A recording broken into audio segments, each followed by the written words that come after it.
Hello बच्चों, नमस्कार। Welcome to the lecture. आज के लेक्चर में हम तरंग प्रकाशिकी के अंतर्गत पढ़ेंगे प्रकाश के ध्रुवण के बारे में, पोलराइजेशन ऑफ लाइट के बारे में। तो बच्चों, आप जानते हैं पहले के लेक्चर्स में हम डिस्कस कर चुके हैं कि प्रकाश के अंदर, लाइट के अंदर डुअल नेचर होता है। मतलब कि वो ट्रांसवर्स वेव और लॉन्गिट्यूडनल वेव दोनों तरह की प्रॉपर्टीज़ को अपने अंदर कंटेन करता है। तो पहले के लेक्चर्स में इंटरफेरेंस और डिफ्रैक्शन, जिसके अंतर्गत हम लोगों ने यंग का experiment for the interference property and Fraunhofer single slit diffraction निकाला था, डिफ्रैक्शन की प्रॉपर्टी को प्रूफ करने के लिए।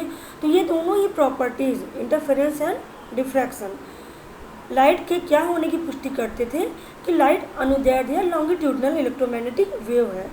बट प्रकाश का जो दूसरा नेचर है, ट्रांसवर्स नेचर, वो इंटरफेरेंस या डिफ्रैक्शन में दिखाई नहीं देता था। तो प्रकाश का ट्रांसवर्स नेचर जिस प्रॉपर्टी के थ्रू प्रूफ होता है वो है ध्रुवण या पोलराइजेशन। ठीक है, तो ये पोलराइजेशन आखिर क्या होता है, किस कारण से ये किस प्रकार प्रकाश के ट्रांसवर्स होने को प्रूफ करता है, ये हम आगे चल के स्टडी कर रहे हैं। चलिए लेक्चर स्टार्ट करते हैं। ओके, तो प्रकाश का ध्रुवण। तो प्रकाश के ध्रुवण को समझने के लिए पहले हम समझ लेते हैं कि ऑर्डिनरी लाइट क्या होती है। ओके, कि ऑर्डिनरी लाइट क्या होती है, साधारण प्रकाश क्या होता है। तो साधारण प्रकाश को हम अनपोलराइज या अध्रुवित प्रकाश भी कहते हैं। तो ये क्या है, ये अध्रुवित प्रकाश है। ओके, मतलब इसमें क्या है, जो लाइट वेव्स हैं वो सभी दिशाओं में निकल रही है। आप देख रहे हैं इस सर्किल में जहाँ जहाँ नहीं भी बना है, इन जगहों पे भी लाइट की तरंगें संचरित होंगी इस सोर्स से निकलते हुए। तो इसमें कहीं भी कोई फिल्टर नहीं लगा हुआ, सारे प्रकाश की किरणें सभी दिशाओं में एक समान रूप से वितरित है। इन्हें हम अध्रुवित प्रकाश या साधारण प्रकाश कहते हैं। प्रॉपर्टी क्या है, इसमें कोई भी फिक्स डायरेक्शन नहीं होता है और प्रकाश की तरंगों का कोई भी ऑसिलेशन नहीं होता। साथ में क्या है, does not very specially in regular manner. मतलब स्पेस में जब भी साधारण प्रकाश चलता है तो उनका कोई रेगुलर पैटर्न नहीं होता कि इसी तरह से वो चलेंगे या कुछ स्पेसिफिक तरीके से चलेंगे। ठीक है, रैंडमली प्रोपगेट करते हैं। साथ में this light produced by a number of independent atomic source whose radiation is not synchronise. क्योंकि इसके पहले जब हमने बताया था कि दो इंडिपेंडेंट सोर्सेस कोहेरेंट नहीं हो सकते हैं, मतलब क्या था कि किसी भी सोर्स से अलग अलग टाइम पे अलग अलग मॉलिक्यूल्स निकलते हैं, हायर लेवल पे चले जाते हैं और जब वापस लौट के आते हैं तो वो इमिशन ऑफ इलेक्ट्रोमैग्नेटिक वेव करते हैं, जिनका ड्यूरेशन अलग अलग होता है, जिस वजह से कहा जाता है कि वो सिंक्रोनाइज्ड नहीं है। मतलब उनकी गति, उनका हायर स्टेट से लोअर स्टेट में आना जो कि एक साथ नहीं होता, इसका मतलब सिंक्रोनाइजेशन नहीं है। मतलब एक साथ एक पैटर्न फॉलो नहीं कर रहे हैं, अपर स्टेट से लोअर स्टेट में आने का या लोअर स्टेट से अपर स्टेट में जाने का। ठीक है, तो इस वजह से जो ऑर्डिनरी लाइट है वो क्या होती है, इनका जो रेडिएशन है वो सिंक्रोनाइज नहीं होता है। ठीक, अब ये प्रकाश तरंगे किस प्रकार से ट्रांसवर्स हैं, इसको हम इस रस्सी के एक्सपेरिमेंट के माध्यम से समझ सकते हैं। कि जैसे आप ये समझ लीजिए कि रस्सी यहाँ पे बंधी हुई है और इसका दूसरा एंड जो है फ्री है। इन प्लेट्स के अंदर से, जिनमें महीन महीन पतले पतले स्लिट टाइप का छिद्र बना हुआ है, इनके अंदर से रस्सी को गुजारा जाता है। तो ये दोनों प्लेट्स आप देख लीजिए, चाहे ये वाला प्लेट हो चाहे ये वाला प्लेट हो, दोनों की ओपनिंग्स, दोनों के स्लिट्स जो दिखाई दे रहे हैं, छेद जो है वो परपेंडिकुलर है इस तल के लंबवत, लेकिन दोनों आपस में समांतर हैं। तो क्या होगा, जब रस्सी को यहाँ से अप एंड डाउन मोशन कराया जाएगा तो ये मोशन बिना डिस्टर्ब हुए इस छेद से आगे निकलता हुआ जाएगा और इस छेद के आगे कंटिन्यू हो जाएगा। जो पैटर्न यहाँ पे था वही आगे कंटिन्यू करता हुआ आगे बढ़ता जाएगा। लेकिन what happens in this case, इसमें क्या होगा, तो सेकंड केस में क्या दिखाया गया कि यहाँ पे स्लिट्स, इनका ओपनिंग परपेंडिकुलर है, वर्टिकल है, लेकिन यहाँ पे स्लिट्स की ओपनिंग जो है या इस प्लेट की जो छेद बने हुए हैं ये हॉरिजॉन्टल है। तो दोनों के डायरेक्शन एक दूसरे के रेस्पेक्ट में 90 डिग्री इंक्लाइंड है, एट राइट एंगल है, समकोण त्रिभुज पर है। तो होगा क्या, जैसे ही रस्सी को अप एंड डाउन मोशन कराया जाएगा यहाँ पे, तो इस प्लेट से तो रस्सी का मोशन पास आउट हो जाएगा, परंतु जैसे ही यहाँ पे आएगा तो यहाँ इस प्लेट पे आने के बाद क्या है, रस्सी को अप एंड डाउन मोशन करने की जगह ही नहीं मिलेगी, तो इनका up and down motion cut off हो जाएगा और रस्सी यहाँ पर सीधी ही बनी रहेगी। तो इससे ये प्रूफ होता था, इससे ये सिद्ध होता है कि इस रस्सी में जो तरंग थी वो अनुप्रस्थ तरंग थी। अब रिकॉल करने के लिए हमारे याद दिला दें, फिर से रिपीट कर लेते हैं कि ट्रांसवर्स वेव क्या होती है या अनुप्रस्थ तरंगें क्या होती हैं। तो अनुप्रस्थ तरंगें वो तरंगें होती हैं जब वो चलती हैं किसी माध्यम में, तो माध्यम के कण तरंग के चलने की दिशा के परपेंडिकुलर वाइब्रेट करते हैं, तो ऐसी तरंगों को अनुप्रस्थ या ट्रांसवर्स वेव करते हैं। Means when a transverse wave propagate in a medium, the particle of the medium vibrates in a plane perpendicular to the direction of propagation of transverse wave. Okay, अब देखिए वेव चल रही है इस दिशा में, अब पार्टिकल्स मूव कर रहे हैं इस दिशा में, ठीक है। तो इसी एग्जाम्पल के तौर पे अगर हम इसी बात को ऑर्डिनरी लाइट के लिए दोहराएं और इन प्लेट्स की जगह कुछ स्पेशल टाइप के क्रिस्टल्स को यूज करेंगे जिनकी अपनी कुछ स्पेसिफिक एक्सिस होती हैं, अक्ष होते हैं, ठीक है। उन्हें optic axis of the crystal कहते हैं। उन क्रिस्टल की ऑप्टिक एक्सिस की ये प्रॉपर्टी होती है कि जब भी प्रकाश किरणों का लाइट वेक्टर या उनका इलेक्ट्रिक वेक्टर ऑप्टिक एक्सिस के पैरेलल होगा तो वो पास हो जाएगा क्रिस्टल से, अदरवाइज किरणें क्रिस्टल से पास नहीं हो पाएंगी, ठीक है। चलिए समझते हैं। देखिए ये टॉर्च है, ठीक है। टॉर्च से यहाँ पर एक साधारण प्रकाश या नॉन पोलराइज्ड लाइट, हिंदी में अर्धवृत्त प्रकाश को यहाँ से डाला जाता है इस क्रिस्टल पर। अब इस क्रिस्टल में आप देखिए परपेंडिकुलर लाइंस बनी हुई हैं, तो इनका ऑप्टिक एक्सिस जो है इस परपेंडिकुलर डायरेक्शन में है, ओके। ये दूसरा क्रिस्टल है, इसकी भी ऑप्टिक एक्सिस परपेंडिकुलर ही है। दोनों plates, plate number 1 end plate number 2, दोनों की एक्सिस आपस में पैरेलल है, ठीक है। तो होगा क्या, जब ये ऑर्डिनरी लाइट इस पर फॉल करेगी, तो ऑर्डिनरी लाइट के लाइट वेक्टर्स तो सभी डायरेक्शन में हैं, देखिए यहाँ पे है ना। एक फॉर एग्जांपल हमने दो इसमें से देख कंसिडर कर रहे हैं कि एक परपेंडिकुलर वाला ले लिया, एक हॉरिजॉन्टल ले लिया, बाकी इन बिटवीन है। तो आप देखिए चूँकि इसकी line optic axis vertical direction में है, तो जो वर्टिकल वाला कंपोनेंट है लाइट का वो आराम से इसके अंदर से पास हो जाएगा, ठीक है, लेकिन ये वाला कंपोनेंट इससे पास नहीं हो पाएगा, ठीक है। तो परपेंडिकुलर कंपोनेंट इससे पास हो जाएगा और परपेंडिकुलरली लाइट जो है इस तरीके से मूव करती हुई सेकंड प्लेट पर आएगी। अब सेकंड प्लेट पर भी क्या है, इसका optic axis parallel to the first crystal है, तो जैसी लाइट यहाँ से बाहर निकलेगी वो एज सच बिना डिस्टर्ब हुए सेकंड क्रिस्टल से भी बाहर निकल आएगी, ठीक है। देखिए लिखा हुआ है कि vertical component passes through the first polarizer, ठीक, and the second polarizer also, okay. तो पोलराइजर अभी तो हम नाम नहीं ले रहे हैं, अभी हम केवल इसको क्रिस्टल नाम बता रहे हैं आपको, ठीक। तो इस तरीके से देखा गया कि यहाँ पे जो लाइट सभी दिशाओं में जा रही थी, जब सेकंड क्रिस्टल से निकलती है ओवरऑल फर्स्ट क्रिस्टल से निकलती है, तो वो क्या होती है, फिल्टर हो जाती है, एक पर्टिकुलर डायरेक्शन में ही लाइट कन्फाइंड हो जाती है, लाइट का प्रोपगेशन एक ही दिशा में हो रहा है, ठीक है। अब जरा इसी पिक्चर को इस वाले पिक्चर में देखें, इसमें कुछ चेंज है। इसमें क्या चेंज है, इसमें ये चेंज है कि फर्स्ट क्रिस्टल का ऑप्टिक एक्सिस वर्टिकल डायरेक्शन में है और सेकंड क्रिस्टल का जो ऑप्टिक एक्सिस है वो फर्स्ट क्रिस्टल की ऑप्टिक एक्सिस के परपेंडिकुलर डायरेक्शन में है।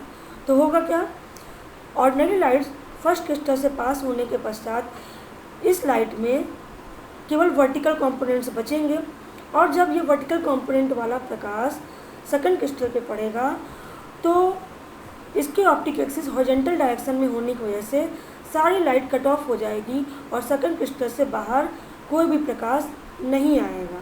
ठीक है, vertical component doesn't pass through the second polariser. अब इसमें से जो पहला वाला क्रिस्टल है, चाहे इस केस में हो चाहे इस केस में हो, इसमें से लाइट जब निकलती है तो उस लाइट में केवल एक दिशा में ही लाइट का वेक्टर बचा रहता है, तो इस फर्स्ट क्रिस्टल को पोलराइजर या ध्रुवक का नाम दिया जाता है। सेकंड क्रिस्टल क्या काम करता है? दोनों क्रिस्टल की प्रॉपर्टी सेम है, बट सेकंड क्रिस्टल से हम एनालिसिस करते हैं कि फर्स्ट क्रिस्टल से निकलने वाला प्रकाश ध्रुवित है या नहीं है, पोलराइज्ड है या नहीं है। तो इसलिए सेकंड क्रिस्टल को हम पोलराइजर या एनालाइजर या विश्लेषक का नाम देते हैं। तो दोनों क्रिस्टल्स को हम किसी भी जगह पे यूज़ कर सकते हैं, चाहे इसको फर्स्ट बना लें और इसको सेकंड बना लें, या कहें तो दोनों क्रिस्टल्स आपस में इंटरचेंजेबल हैं। पहले क्रिस्टल को बस हमेशा पोलराइजर कहेंगे और सेकंड वाले को एनालाइजर कहेंगे। इस केस में लाइट जो है फर्स्ट क्रिस्टल से जैसे आती है एज सच पास हो जाती है। इस केस में फर्स्ट क्रिस्टल से आने वाली लाइट जो है पास नहीं होती है, कट ऑफ हो जाती है, इसके आगे अंधेरा मिलता है, तो इसे विश्लेषक या एनालाइजर कहते हैं। ठीक है, अब इसी चीज़ को हम दूसरे एग्जाम्पल से भी आपको और क्लियरली समझाने के प्रयास करते हैं। देखिए इस पिक्चर में क्या दिखाई दे रहा है। इस पिक्चर में दिखाई दे रहा है कि ये क्रिस्टल है। ठीक है, इस क्रिस्टल के पहले जो लाइट आ रही है ऑर्डिनरी लाइट है। इस ऑर्डिनरी लाइट में आप देखिए प्रकाश तरंगे 3 कलर में दिखाई गई हैं, और भी इसमें होती हैं।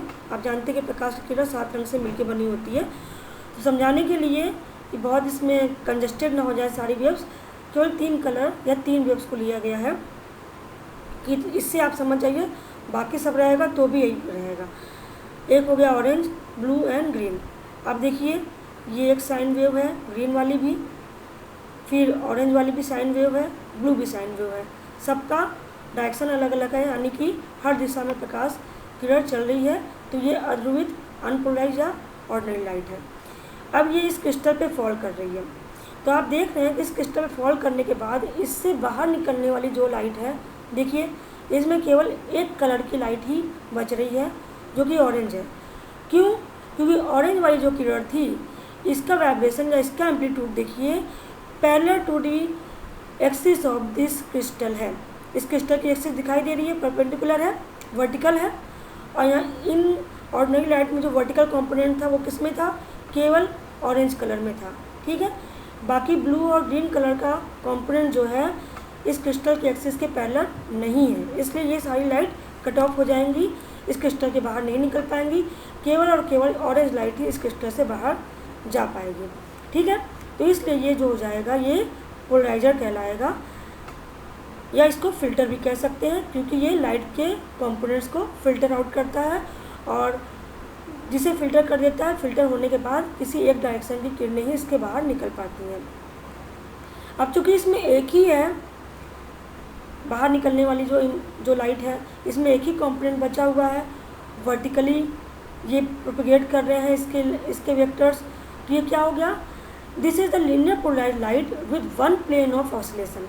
यानी इसमें जो पार्टिकल्स ऑसिलेट कर रहे हैं, पार्टिकल्स वाइब्रेट कर रहे हैं, वो केवल एक प्लेन में वाइब्रेट कर रहे हैं। और वो प्लेन कौन सा है? Perpendicular to the direction of propagation of this light. यानी लाइट जिस डायरेक्शन में चल रही है, पार्टिकल्स वाइब्रेट करेंगे उसके परपेंडिकुलर प्लेन में। पार्टिकल की वाइब्रेशन ऐसे है और लाइट का मूवमेंट इस दिशा में है, तो दोनों 90 डिग्री पे है। ठीक है, तो इस तरह की लाइट को, जिसमें केवल एक ही दिशा में लाइट वेक्टर कंपन करते हैं, उन्हें लीनियरली पोलराइज्ड लाइट कहते हैं। ठीक है, अब इतने डिस्कशन के बाद हम पोलराइज्ड लाइट का डिफिनेशन बना सकते हैं। पोलराइज्ड लाइट को हम, ध्रुवित प्रकाश को हम डिफाइन कर सकते हैं। कैसे डिफाइन करेंगे? It can be defined as the confinement of the light vector और the electric vector of a light in a particular direction. यानी जो ऑर्डिनरी लाइट है उसके लाइट वेक्टर्स का किसी एक पर्टिकुलर दिशा में कन्फाइनमेंट हो जाना, एक पर्टिकुलर दिशा में नियत हो जाना ही लाइट का पोलराइजेशन या लाइट का ध्रुवण कहलाता है, और जो रिजल्टेंट लाइट होती है उसे हम पोलराइज्ड लाइट या ध्रुवित प्रकाश कहते हैं। ओके, अब लाइट के बारे में कहें तो इसके पहले भी हम चर्चा कर चुके हैं कि लाइट एक इलेक्ट्रोमैग्नेटिक वेव है। इलेक्ट्रोमैग्नेटिक वेव के नाम से ही क्लियर है कि उसमें इलेक्ट्रिक फील्ड के गुण भी होंगे और मैग्नेटिक फील्ड के गुण भी होंगे। मतलब अगर लाइट वेव किसी माध्यम में जाती है तो electric and magnetic vector, electric या मैग्नेटिक फील्ड दोनों को प्रोड्यूस करती है। अब इलेक्ट्रिक और मैग्नेटिक वेक्टर का मतलब क्या होता है, ये दोनों वेक्टर्स की ये प्रॉपर्टी होती है दोनों फील्ड की कि दोनों आपस में एक दूसरे के परपेंडिकुलर होते हैं। जैसा कि आप इस पिक्चर में देखिए, इस पिक्चर में दिख रहा है ये जो ब्लू वेव है ये इलेक्ट्रिक वेक्टर है, ठीक है, electric vector of the light है या इलेक्ट्रिक फील्ड है। ये पूरा का पूरा पिक्चर एक इलेक्ट्रोमैग्नेटिक वेव को शो कर रहा है। रेड लाइट क्या शो कर रही है, रेड लाइट मैग्नेटिक वेक्टर या मैग्नेटिक फील्ड को शो कर रही है। तो मैग्नेटिक फील्ड किस दिशा में हो गया और किस प्लेन में हो गया, देखिए magnetic field X Z plane में है, जबकि इलेक्ट्रिक फील्ड क्या है, वर्टिकल है, मतलब वाई जेड प्लेन में है। ये वाई जेड प्लेन परपेंडिकुलर है ना, तो ये हमारा वाई जेड प्लेन में है जो कि इलेक्ट्रिक फील्ड है। ओके, और ये जो है हमारा magnetic field X Z plane में है। ठीक, लाइट चल किस दिशा में रही है, चल रही है एक्स दिशा में। देखिए इधर से स्टार्ट हो रही है, इधर से चलते हुए लाइट आगे की तरफ एक्स दिशा में बढ़ रही है, मतलब लाइट का प्रोपगेशन एक्स दिशा में हो रहा है। इलेक्ट्रिक फील्ड का vibration up and down Y Y direction में हो रहा है, और मैग्नेटिक फील्ड का जो एम्पलीट्यूड है या ये कह लें विस्थापन है वो जेड जेड डायरेक्शन में हो रहा है। देखिए रेड कलर मैग्नेटिक फील्ड, इसका विस्थापन जो है एम्पलीट्यूड जेड जेड डायरेक्शन में, इलेक्ट्रिक फील्ड का वाई वाई डायरेक्शन में है, और जो लाइट प्रोपगेट कर रही है, इलेक्ट्रोमैग्नेटिक वेव प्रोपगेट कर रही है, चल रही है, वो एक्स एक्स डैश दिशा में चल रही है। ठीक है, तो ये हो गई इलेक्ट्रिक का। अब लाइट की जो ऑप्टिकल प्रॉपर्टीज़ होती हैं, प्रकाश प्रभाव होता है, उसके लिए इन दोनों कंपोनेंट्स मतलब इलेक्ट्रिक और मैग्नेटिक फील्ड दोनों में से इलेक्ट्रिक वेक्टर उत्तरदायी होता है। इलेक्ट्रिक वेक्टर ही कोऑपरेट करता है, इलेक्ट्रिक वेक्टर ही भागीदार होता है लाइट की प्रॉपर्टीज़ को निर्धारित करने के लिए। ठीक है, इसीलिए कहीं कहीं पे आप देखते हैं कि लाइट के वाइब्रेशन के लिए या लाइट के वाइब्रेशन वेक्टर के लिए कहीं पर लिखा होता है लाइट वेक्टर या प्रकाश सदिश या उसका इलेक्ट्रिक सदिश इलेक्ट्रिक वेक्टर। ठीक है, क्यों, क्योंकि प्रकाश इलेक्ट्रिक वेक्टर से गवर्न होता है। ओके, अब इस पिक्चर में देखिए, इस पिक्चर में हम क्या शो करना चाह रहे हैं, इस पिक्चर में हम शो करना चाह रहे हैं जिससे कि आपको ये पता चल जाए कि हम बताएंगे इसमें कि प्लेन ऑफ पोलराइजेशन और प्लेन ऑफ वाइब्रेशन क्या होता है। ठीक है, तो जैसा कि इसके पहले के स्लाइड में हमने पढ़ा कि ये अनपोलराइज्ड लाइट या अध्रुवित प्रकाश जब क्रिस्टल नंबर 1 पे पड़ेगी, मतलब पोलराइजर पे पड़ेगी, तो जो किरणें इसके एक्सिस के समांतर होंगे वो बाहर निकल जाएंगे। तो यहाँ पे हम देख रहे हैं जो रेड डॉट बना हुआ है, रेड डॉट रिप्रेजेंट कर रहा है कि इस लाइट वेक्टर इलेक्ट्रिक वेक्टर का जो वाइब्रेशन है वो perpendicular to the plane of board कह लें, पेपर कह लें या स्क्रीन कह लें। ठीक है, तो स्क्रीन के परपेंडिकुलर इसका वाइब्रेशन है, जबकि ब्लू वाला क्या है, ब्लू स्क्रीन के पैरेलल पर वाइब्रेट कर रहा है।